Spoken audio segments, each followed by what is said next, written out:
Yep, here we are. Happy Christmas to everybody. Happy Christmas. Yeah. Back after a couple of months. Huge piles of records and music to play. Yeah.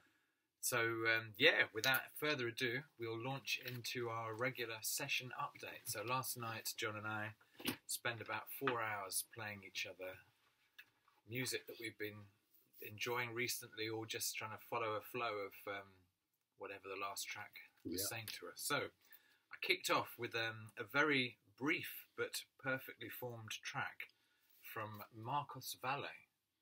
This is a reissue on Light in the Attic that came out about, a few years ago, 2012. We listened to the track called Now Tem Nada Now, which was very, very short, but had some fantastic synth work. So Valle, singer-songwriter, working, I think, mainly with musicians who went on to become the Azimuth Band.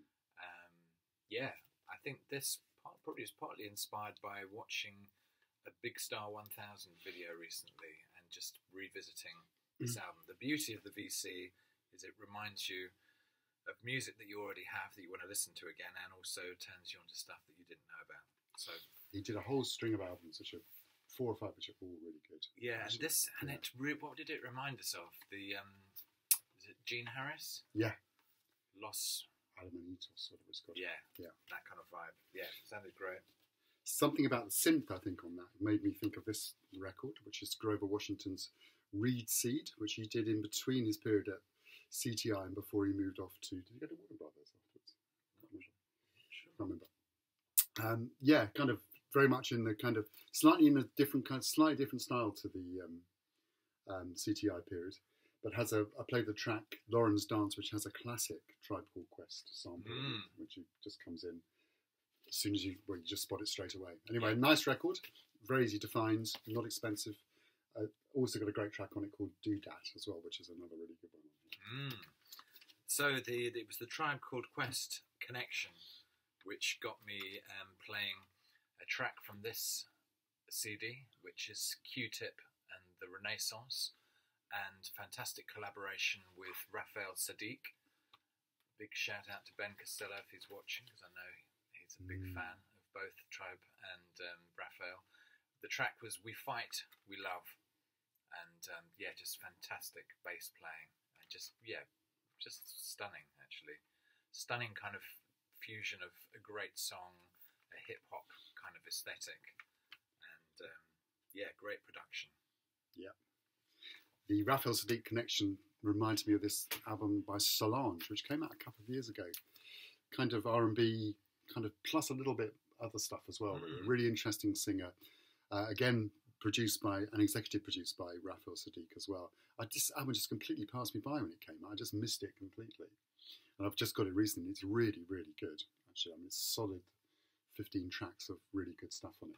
There's 15 tracks on it. 21 tracks of good stuff on it, actually. And the track I played is Cranes, which is kind of almost sounded like a UK kind of style, very stripped down kind of production, but really good, actually. Highly recommended. Very entertaining. And I think it was the UK stripped down production got me thinking of this. In particular, the track Better Things. This is Massive Attack and the album Protection. And this is the collaboration with Tracy Thorn. I have to say, her voice is just absolutely beautiful. Yeah, very stripped down. Everything But the Girl, of course. Everything But the Girl. Nelly Hooper production. Sounded fantastic. Nothing much to see here, but I managed to get a vinyl promo copy of Society of Soul's Brainchild, which has been one of my favourite records for a very long time. Wasn't even aware it was on vinyl, although Mark seems to have a copy of it as well. I do. Yeah. A kind of early organised noise kind of period, and just great sounding record, actually. I mean, they kind of... we were just saying that whole period with Outkast and them and Dungeon Family and Sleepy's Theme, and all. I mean, it's a shame, really, that kind of seems to have finished a bit. It does. Great music. Great. Music. I played the track Pushing, which has got an amazing kind of very long bass. Well, it's all a bass solo, basically. Lovely, sort of Mutron bass. Sounding very bootsy-ish. Very bootsy. So I subscribe to the Sounds of the Universe mailing list, and they're constantly reminding me of records that I want to buy. It's kind of slightly addictive. I've been looking out for this Weldon Irvin Liberated Brother for a long time, and I picked this one up. It was actually quite cheap, but I understand why, because it's not a great pressing, but it does have an amazing version of Mr. Clean, which is just a tremendous sort of I don't know, jazz. It's just got a hip hop vibe to it, really, but obviously way before hip hop even existed. And there's an album version by Ferry Hardeman on Straight. Is it on Straight Life? Yes. Yeah. Yes. A very good version with Weldon playing tambourine on it. Ah. Hiding Away on the Car Wash soundtrack, produced by Norman Whitfield, was a track called Sunrise, which is just an amazing kind of. In a way, it's a typical Norman Whitfield extended groove, but it's got a slightly more different sound to the Motown period. This is just a great soundtrack all round. It's got some very heavy funk tracks on it as well. It was also quite a good movie, I seem to remember as well. Much better than you kind of imagine. So Car Wash, MCA Records, track Sunrise, produced by Sister Sledge, obviously. Not Sister Sledge. Rolls Royce. Really, really good. On MCA Records, this costs nothing at all. I have to say that was one of the hidden gems of the session today. Yeah. Really fantastic. Paul Reiser on the strings. Yeah. On the string arrangements. Also Paul Reiser on the strings. We listened to a fantastic extended, I think it was about 11-minute long version of a Bill Withers track, Who Is He and What Is He to You? Very much in the kind of the vibe of those early Norman Whitfield sort of psychedelic soul mixes, but different band. Great. And again, Paul Reiser on the strings and the arrangement, fantastic. Use of colour and shading with strings, percussion, horns, fantastic. And very much built around the bass line, isn't it?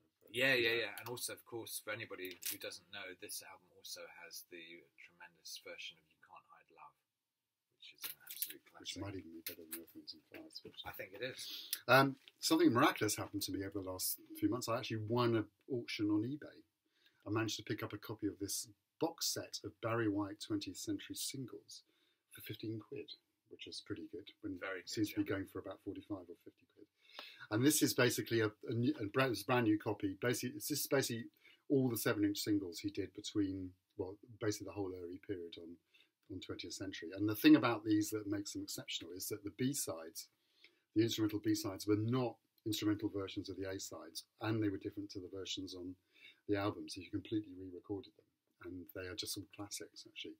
And of course, the connection really, the last track was Gene Page as an arranger, really, up there with Paul Reiser. But it's a really nice box set, comes in a slipcase with all the singles inside, remastered at Abbey Road, sounds fantastic, actually. So I was very happy to get this one for very little money. I think at this stage we must definitely have had a break. Yes, and got a Portuguese tart. Yeah, as is what we normally do. Now, I don't remember. Oh yes, I think Well, I don't think I've mentioned this on the VC in our videos, but John, you turned me on to a fantastic book, Cedric Hendricks. Yeah. Called something like Is Everybody Else Hearing What I'm Hearing? Yeah, something like that, yeah. But basically a great book about a music fan's journey into music. Yeah. Just really great book. It's hard to describe, but it's very hard to describe, but I think most people in the VC will appreciate and understand where it's coming possibly from. Even recognise themselves. Possibly even recognise themselves. Yeah, he was a policeman. That's right, and in the armed forces as well.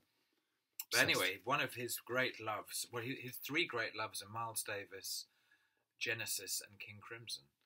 And I have to say, I really haven't checked out Genesis ever, really. But I did sort of just find a copy of Foxtrot, which, having done a bit of reading, people sort of perceive this as being the sort of the first of their trilogy of greatest albums, certainly with Peter Gabriel as the vocalist.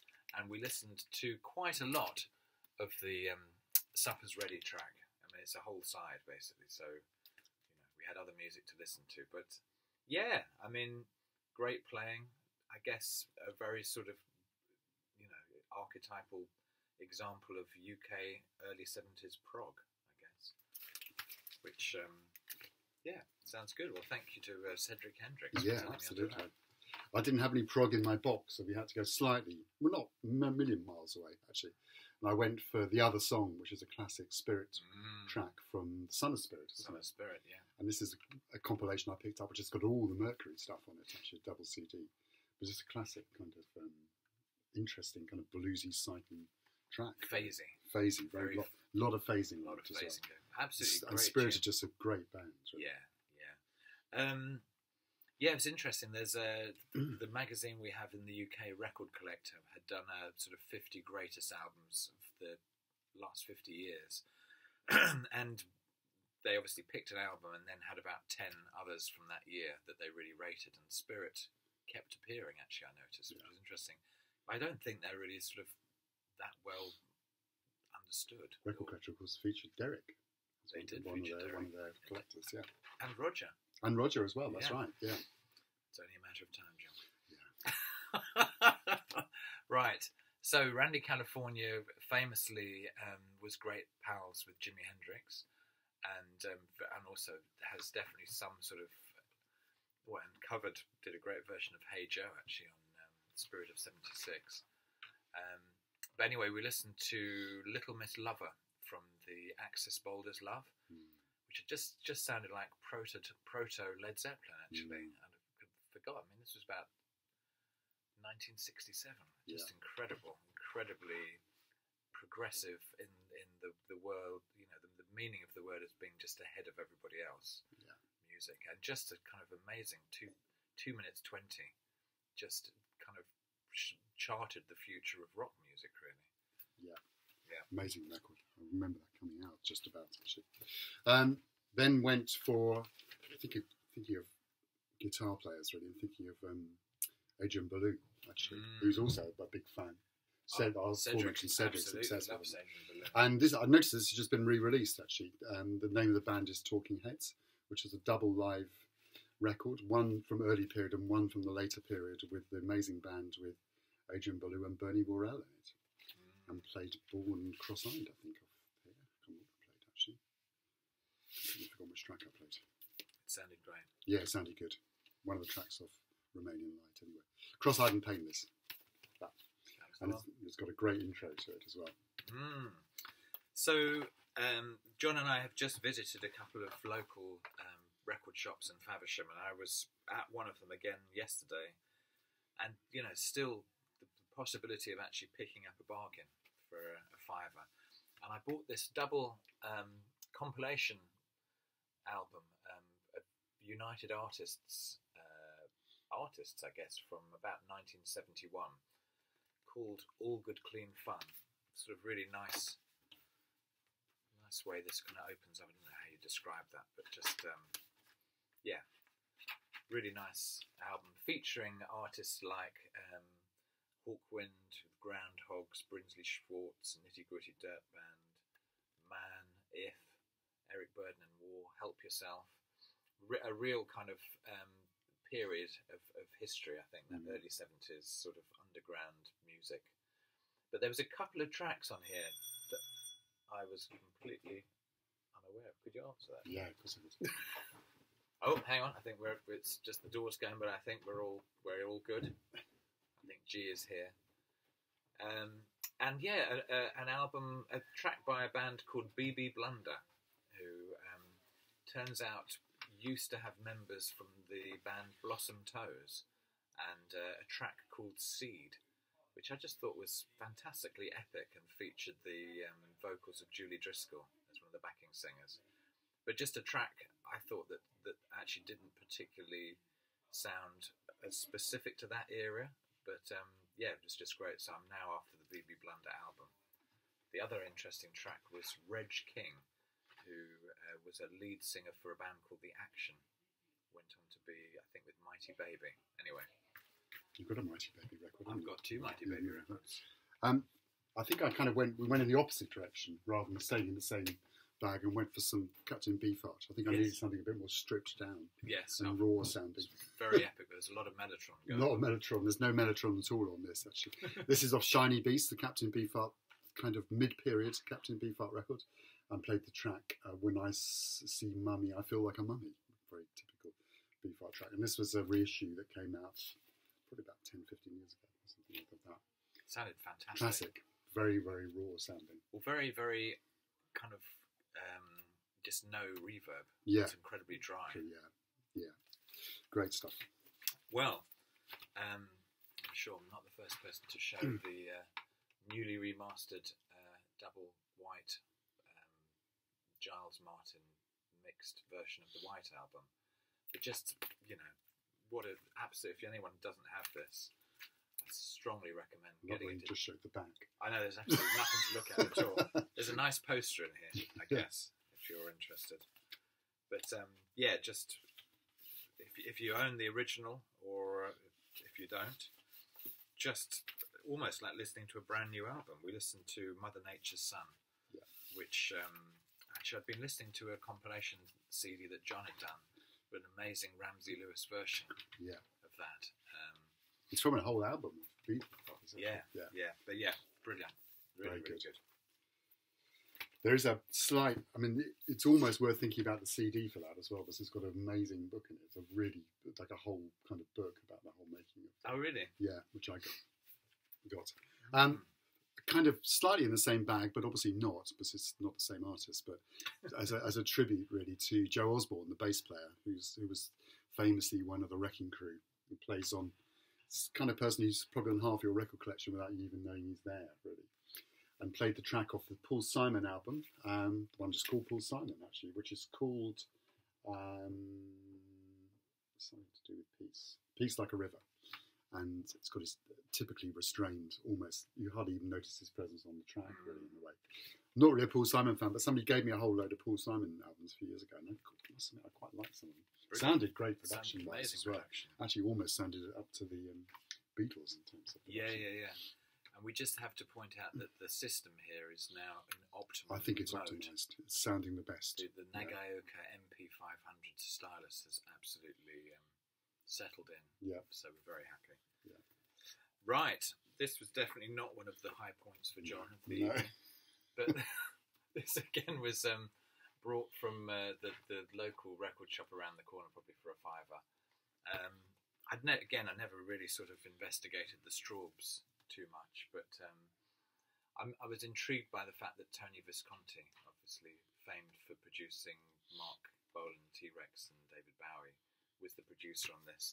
And the production's great, and there's a lot of Mellotron. And we listened to the track called Grave New World. Probably concluded that I'm not the greatest fan of Dave Cousins' voice. But I can remember when I was a kid not being I think it was kind of, there's a lot of arguments that the Straubs were nowhere near as good as King Crimson, I think. I don't think they're anywhere close. We must have had a break or something. We had a change of mood anyway afterwards. John I knew that I was going to throw John by dropping in a Straubs track. That was it. He just didn't know where to go. So I went for Volker Kriegel, as you would in that situation. Anyone. I went for just been listening to quite a lot of MPS stuff, because a lot of reissues and also kind of interesting high-res reissues of some of their catalogue, both on vinyl. But also this really nice Volker Kriegel record. He made about 5 or 6 records with MPS, and this one features kind of a mixed kind of European and UK band. So it's got Stan Saltzman, Zbigniew Seifert, John Taylor on piano, electric piano, Eberhard Weber, of course, who went on to be a big-time ECM artist afterwards, John Marshall on drums. Very nice, really well recorded, well played, kind of sounds, got a little bit of a British kind of fusion-y vibe to it, actually, but nice playing. Good. I like that. It's really nice. A lot of really good stuff he recorded, actually. And this is from an album called Lift, and it came out in 1973. Now, who was playing violin, John? So Zbigniew Seifert. So that was the connection for me to be able to drop the first track on side 1 of the Jean-Luc Ponty album, Upon the Wings of Music, and indeed it was the the title track featuring some fantastic keyboards from Patrice Rushen and some amazing drumming from Ndugu Chancellor. Who, as you know, is a big favourite of ours. Big favourite, and this I was saying to John, this was kind of came across this because I was just looking at all of the albums that the engineer Kerry McNabb had worked on. Somebody who is responsible for those mid-70s incredible George Duke sounding albums, actually also on MPS. And of course, also famously One Size Fits All, the Zappa album, which is one of the best sounding records ever. Yeah, so just actually a classic fusion album, Jean-Luc Ponty. Not the greatest fan of electric violin, but I think it really works. It does work, yeah. On this album. So, almost obligatory George Duke. Yeah. We have a lot of George Duke. Played, this is from his 78 album, from his period on Sony CBS. I played the track We Give Our Love, which segues into a track called Morning Sun, which has some fantastic percussion from Sheila E. on it, actually, who just joined the band. And kind of, just a great percussionist, actually. And I think just something engineered by Kerry McNabb. There you go. There you go. So really, this whole period of George Duke, you can't go wrong. In fact, I reckon George Duke only made 2 bad records. I think he's hugely undervalued. All his later period, people just dismiss it as fantastic music. Yeah. So the connection with this next release was that George Duke produced Sukiyaki, which is a 7-inch single from A Taste of Honey from, I think, 1978. And I came across this because I was reading a fascinating interview with DJ Spinner. I know quite a few people on the VC have the Dust and Grooves book, and if you subscribe to their sort of e-list, you get updated about interviews that they do, and there's a great one with DJ Spinner, and this track was his guilty pleasure, and it sounded great, actually. Amazing production. I mean, it's a pop record, basically. It sounds fantastic. Some incredible sort of jazzy koto playing at the end. Yeah. Something that's come out recently, really delighted to find. I didn't even know this had been reissued on vinyl, actually. It's a record by Lou Courtney called I'm in Need of Love. Lou Courtney was a kind of mid-70s, well, he was a 60s kind of deep soul singer who made the transition into slightly more kind of funk and soul kind of flavoured stuff in the mid-70s. And this is a great record. In fact, a lot of people reckon it's one of the best soul records ever made, actually, which is quite excessive claim. Been reissued by Soul Brother Records, which is a record shop and label in South London, in the UK. In Putney. Very worth, if you make a visit to London, it's very worth visiting. I mean, it's very close to the Putney Tube Station as well, which is good. And great band, production, arrangements by Leo Pendarvis, who's on a lot of records this period. Good bass playing all the way through from Bob Babbitt, and great songs, very soulful. And if you like Bobby Womack, Leroy Hudson, Leon Ware, that kind of style stuff, you'll love this, actually. Very, and kind of reasonably priced reissue as well. So Lou Courtney, I'm in Need of Love, highly recommended. Followed that up with a Mr. Bongo 7-inch reissue of the classic Misdemeanor by Foster Silvers. Foster Silvers, who kind of were sort of in the Jackson 5 mould, I think, as a family, with some great sort of... We had the Silvers a few sessions ago. Did we? Yeah. You played some Silvers, yeah. Anyway, just pick this up again. The downside of being subscribed to all of these record shop e-lists is that you just find the stuff that you really want. But hey, it was great. Dame Funk, or Dame Funk, how do you pronounce it, is obsessed with Foster Silvers as well. Yeah, this was sampled by Madlib, Black Milk, Pete Rock, Big Daddy Kane, and Danny Krivett. That sounds really right. So, did I get playlist next? It doesn't feel right, but maybe I did. Yeah. I think you did. Yeah, I did, yeah. We've had a Curtis kind of theme going through quite a lot of the sessions recently. And the one thing we didn't play in the last one, really, was his from his soundtrack for Let's Do It Again, and the great title track from the Staple Singers on there, which really actually sounds like the Staple Singers produced by Curtis. It's got his sound, and their amazing kind of vocal. Yeah. So it's a very nice record again, and probably not as great as Claudine and the Gladys Knight one, which just the name escapes me actually, but pretty good stuff anyway. Although it's probably slightly tainted because it's co-starring Sidney Poitier and Bill Cosby, so it's probably out of order to even show this now. But anyway, it's a good record.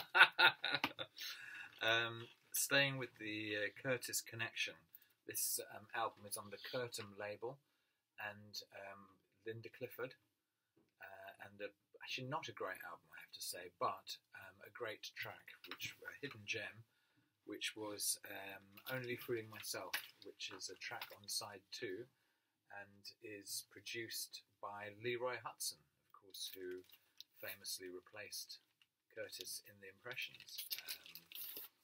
So yeah, just a great sort of late 70s rare groove 2-step vibe with some great vocals and excellent arrangement. Linda Clifford, self-titled album. Linda. And keeping in the same part of the world, then went for this extraordinary record by Jerry Butler. Well, extraordinary cover, actually, more than anything else, actually, because it's got not only a lot of musicians and people, it's also got 2 dogs who've obviously been stuck on the front of the picture as well. It's a really badly bit of kind of cut and paste as well. But this is from his album, Jerry Butler Sings Assorted Songs with the Aid of Assorted Friends and Relatives. Actually, I heard about this record from a great website called Flabbergasted Vibes, which I don't know whether anyone's picked up. It's really good. I mean, there's some great stuff on there. He writes very well. Really interested in soul, funk, and Brazilian music. Yeah. Particularly Brazilian music, actually. And I had exactly the same album. Yeah, that's right. Which I'd also seen on Flabbergasted Vibes, although mine was in, I think, what is called good condition. Yeah, which is virtually unplayable. So. And a lot of people feature on here. Donny Hathaway's on here. There's rumoured that Curtis Mayfield's on here as well, though he doesn't. There's no list of personnel anywhere on the record. And I played the track "Do You Finally Need a Friend," which is of course a Terry Callier song as well, version of that, sung by Jerry Butler. Very nice record That you can pick up very cheap. Very cheap. I think this is like £1 or something like that.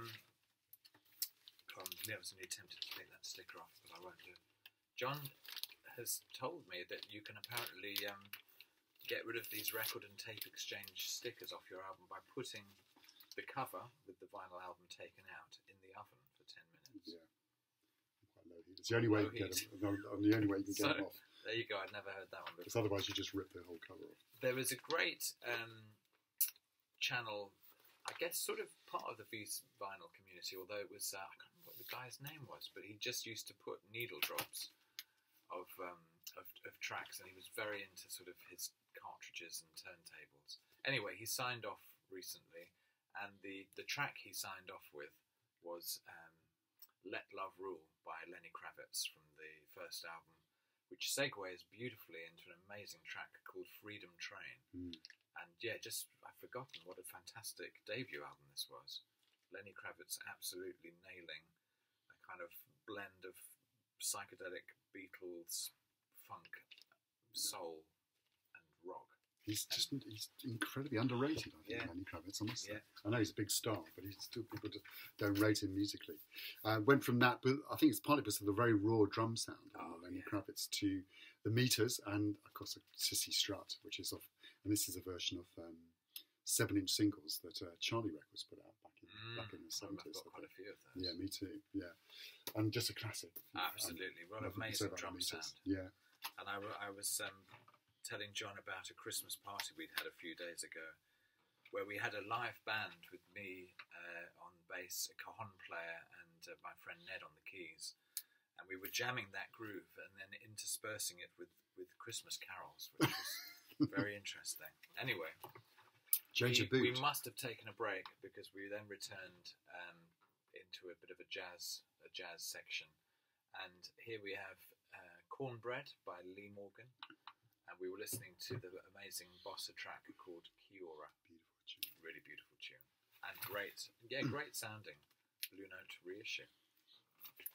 And from that went to this album called Montreux. There were 2 albums called Montreux Summit, which are these almost like kind of huge megastar kind of jam sessions, which usually end up in being a mess, actually. But this one really has got some great stuff on it. I mean, it's got people like Bob Jones, George Duke, Steve Kahn, Eric Gale, Stan Getz, Maynard Ferguson, Dexter Gordon, Benny Golson, everyone on the sun on it.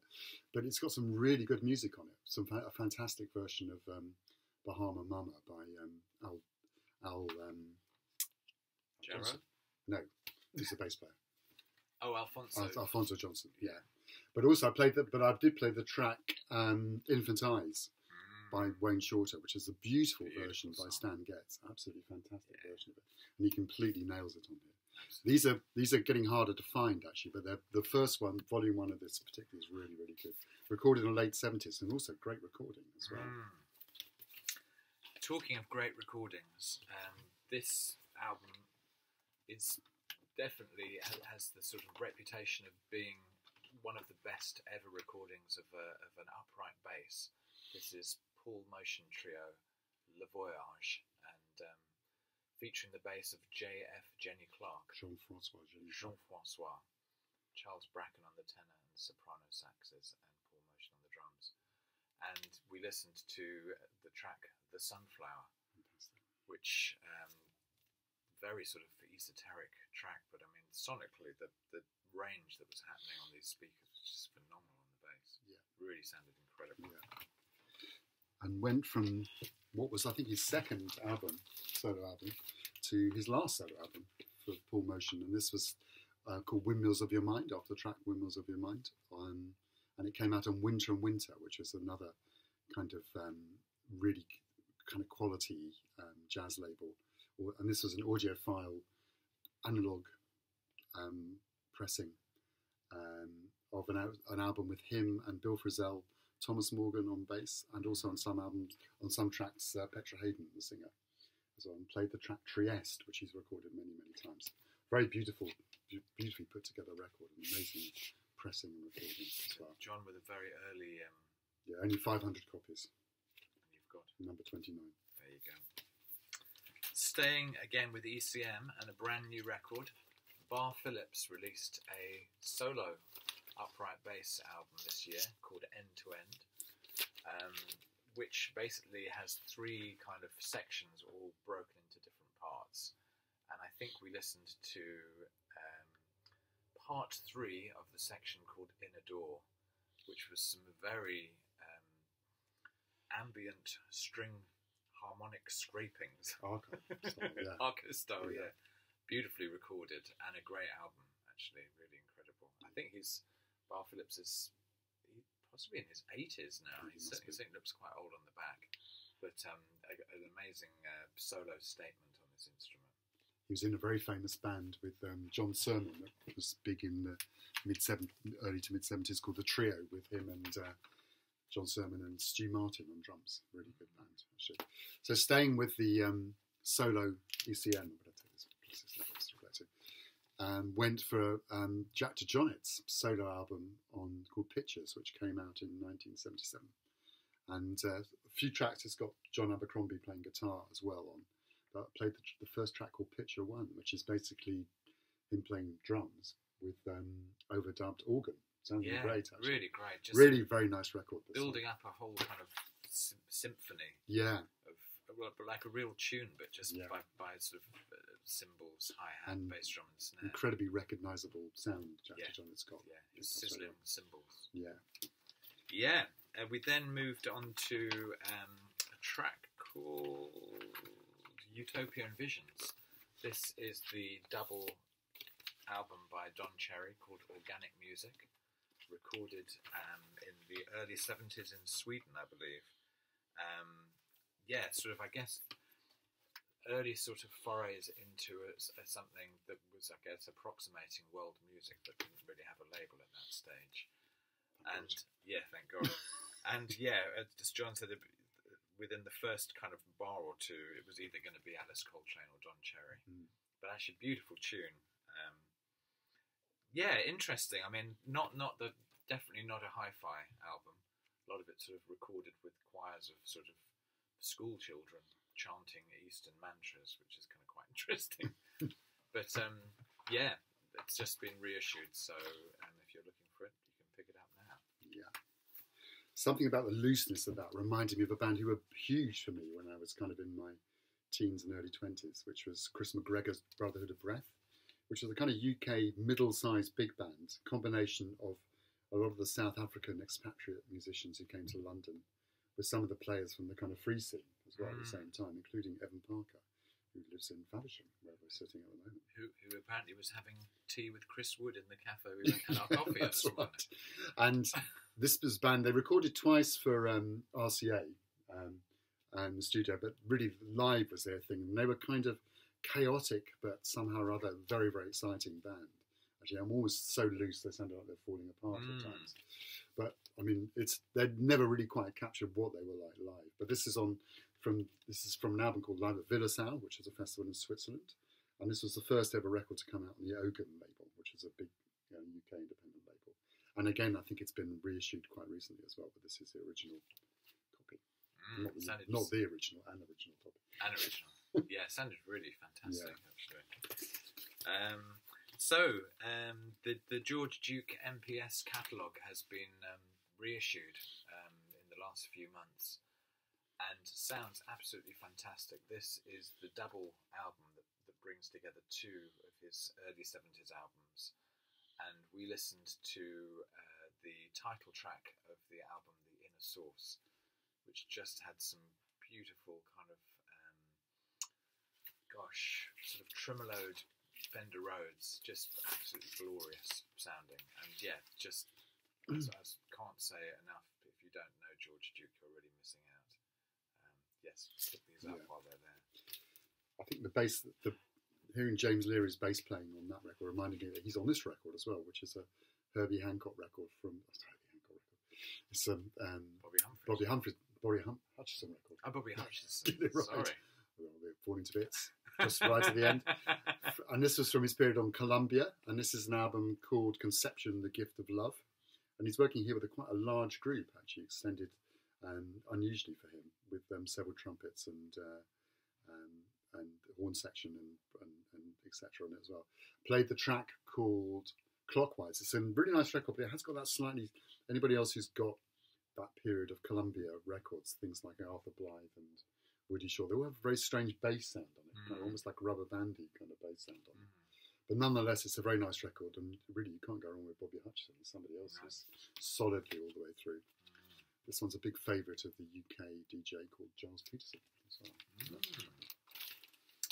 Right, well my last tune was an album I've shown probably many times, from one of my favourite UK bands, Traffic, from the album When the Eagle Flies.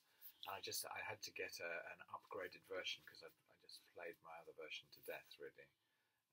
We listened to Graveyard People, which it's got this lovely loose jamming feel, and it's kind of it's pop, it's soul, it's jazz, it's grooving, it's great. Yeah, it's funny actually hearing on these speakers. It did almost sound like it was recorded live in the studio. Actually, I'd never really noticed that before.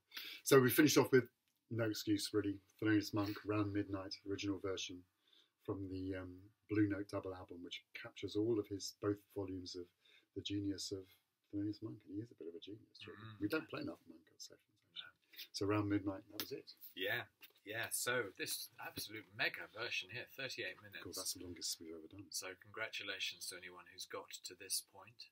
And well, the New Year's message for everyone is keep listening, keep letting us know you're listening.